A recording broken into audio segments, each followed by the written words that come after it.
আমার তরমুজের প্লেটটা হঠাৎ করে আমার থেকে কেড়ে নিয়ে একটা ঠান্ডা তরমুজের টুকরো মুখে ভরে দিয়েছে, আর এইভাবেই নিচে শুয়ে থাকছে, একটু বাদে বাদে শুয়ে পড়ছে।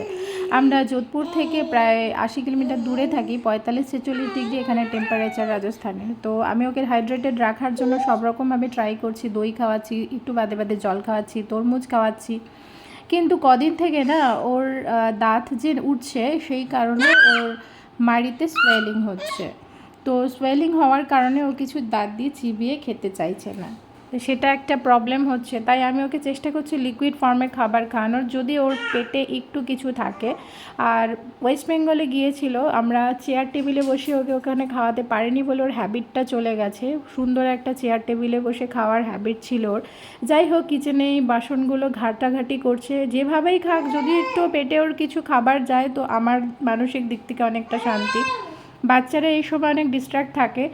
আর আমি ওকে পিওরি ফর্মেই খাওয়ানোর চেষ্টা করছি, ম্যাঙ্গো পিওরি। তারপরে যেরকম ব্রেকফাস্টে ওকে একটা পটেটো আর একটা এগ পুরো এভাবে মিক্সচার ব্লেন্ডারে গ্রাইন্ড করে ওটাকে তার সাথে একটু ব্ল্যাক পেপার অ্যাড করে এরকম পিওরি ফর্মে খাওয়াচ্ছি।